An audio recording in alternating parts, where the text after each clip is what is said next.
거대한 두 패권 국가 사이에서 한국은 생존과 번영을 위한 중대한 전략적 선택의 기로에 서 있습니다.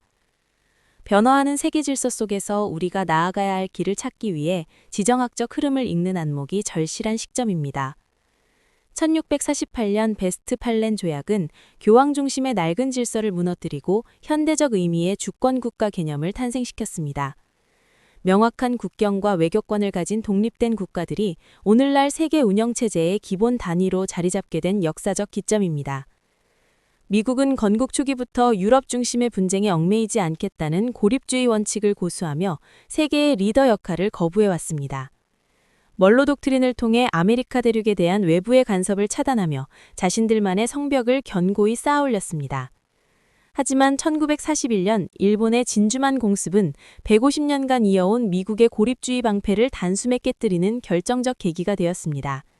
이 사건을 계기로 미국은 고립주의를 폐기하고 세계 무대의 중심에 서게 되었으며 전 세계로 영향력을 뻗치기 시작했습니다. 2차 대전 이후 미국의 외교는 민주주의 확산을 믿는 이상주의와 국익을 위해 힘의 사용을 마다않는 현실주의가 끊임없이 충돌하며 전개되었습니다. 국제기구를 통한 합의와 협력을 강조하면서도 때로는 군사적 개입을 통해 친미 정권을 수립하는 이중적인 면모를 보였습니다. 베트남 전쟁은 이러한 미국의 두 얼굴이 어떻게 충돌하는지를 극명하게 보여줍니다. 민주주의 수호라는 이상주의적 명분으로 시작된 전쟁은 결국 극심한 국력 소모 끝에 현실주의적 국익 계산에 따른 퇴각으로 막을 내렸습니다. 이제 미국은 막대한 국방비와 부채 이자라는 재정적 압박 속에서 더 이상 관대한 패권국이기를 포기하고 있습니다. 자국의 이익을 최우선으로 하는 아메리카 퍼스트 노선은 동맹국보다 자국의 이익을 우선시할 수밖에 없는 미국의 구조적 현실을 반영합니다. 현재의 미중 패권 경쟁은 2차 대전 이후의 평화체제가 끝나고 다시 힘의 논리가 지배하는 시대로의 회귀를 의미할 수 있습니다. 두 거강이 한반도를 중심으로 충돌하는 새로운 경쟁 시대는 인류 역사의 긴 흐름에서 볼 때 오히려 본래의 모습일지도 모릅니다. 한국은 사안별 실리를 추구하는 베트남이나 싱가포르와 달리 북한이라는 실존적 위협과 견고한 한미동맹의 깊이 때문에 단순한 균형 외교를 펼치기 어려운 구조적 한계를 가집니다. 미국의 안보 우산이라는 무거운 닻이 우리의 외교적 행보에 큰 제약이 되고 있기 때문입니다.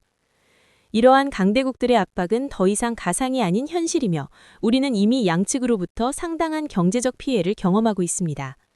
중국의 한한령과 미국의 반도체 수출 제한 조치 사이에서 국익을 지켜낼 정교하고 실질적인 생존 전략이 그 어느 때보다 절실합니다. 미국과 중국 사이의 거대한 균열이 대한민국 앞에 놓여 있습니다. 과거처럼 중립을 지키며 관망하는 전략은 더 이상 유효하지 않은 시대입니다.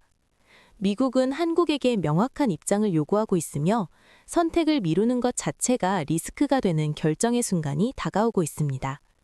단순히 강대국 사이에서 아슬아슬한 줄타기를 하는 것은 하책입니다. 대한민국의 목표는 미국과 중국 양쪽 모두가 우리를 반드시 필요로 하게 만드는 것입니다. 고래 싸움에 등이 터지는 새우에서 벗어나 양대 강국을 지탱하는 아치의 중심석이 되어 협상력을 극대화해야 합니다.